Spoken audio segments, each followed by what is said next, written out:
So this is my new book, Every Day. So the reason people should buy this book is that, well, I'm known for fusion food, and this shows you how to cook with it every single day. So come with me now into the kitchen, and I'll show you how to make something. So what I'm going to do is make a salad with three unusual ingredients that I spoke about outside. I've got Israeli couscous, I've got the sumac, and the verge. Now, Israeli couscous is an interesting thing. It's like fregola that you get from Sardinia, and it's a type of pasta really rather than a couscous. Two other really interesting ingredients are verge and sumac.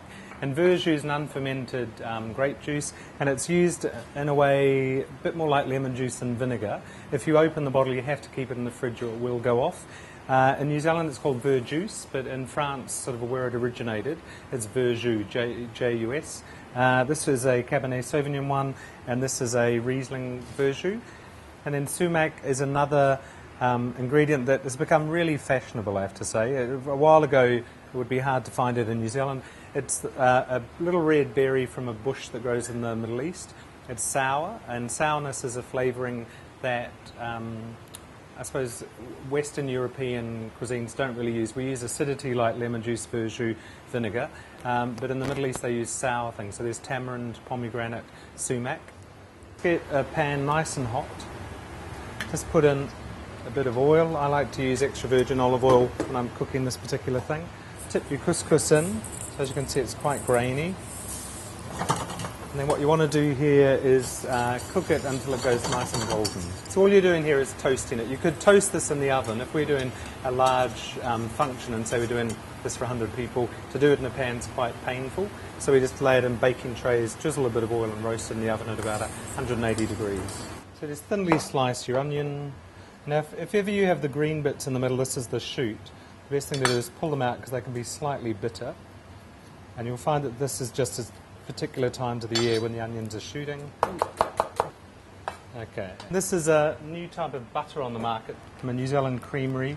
It's a new business startup. And at the restaurant we try and use a lot of New Zealand produce, the best produce we can. I'm just going to fry the onion in some of this lovely butter. Some garlic and rosemary. So the onions have cooked down a little bit. Add the couscous to the pan. Some salt and water.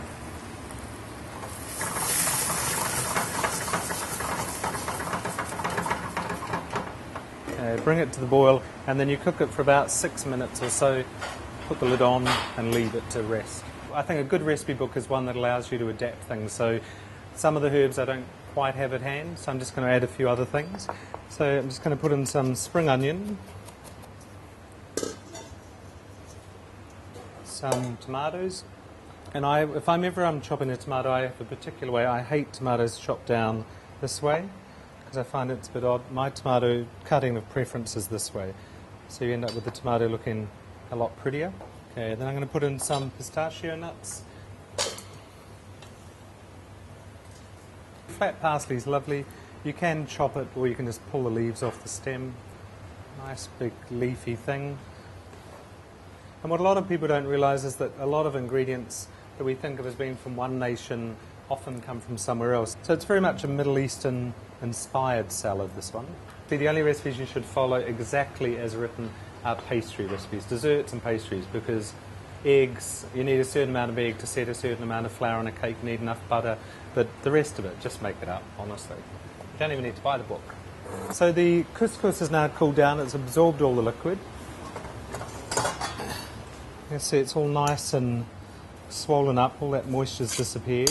And you just need to make sure you've tasted it and checked that it's cooked, nicely cooked. Tip that into your salad bowl. So you've got the lovely crunch of the nuts, you're going to have the popping tomatoes in your mouth.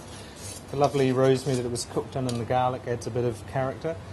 Then a slosh of verjus, and I'm going to use the Cabernet Sauvignon one. So at this point, there's a good amount of oil, and when you think of a salad dressing, it's a mixture of oil and vinegar. So I've got the oil and the butter that everything was cooked in as the fat, and then I've got the verjus as the tangy bit that brings it all into balance. The sumac, bit of the sumac in the salad, so that's going to add a lovely sourness.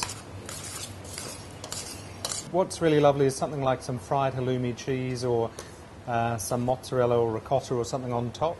But also equally good is this manchego cheese. So it's a cheese from Spain. It's called manchego because it's from La Mancha. Swizzle of extra virgin olive oil, some lovely New Zealand olive oil, and another little bit of sumac to go on top. And then, if the lemons are good, and only if they're good, just serve a little lemon wedge on the side. So that's your salad. It's got those unusual ingredients that now hopefully don't seem so unusual. Israeli couscous, sumac, verjus. It's also got some manchego cheese and some other lovely little herby bits and pieces.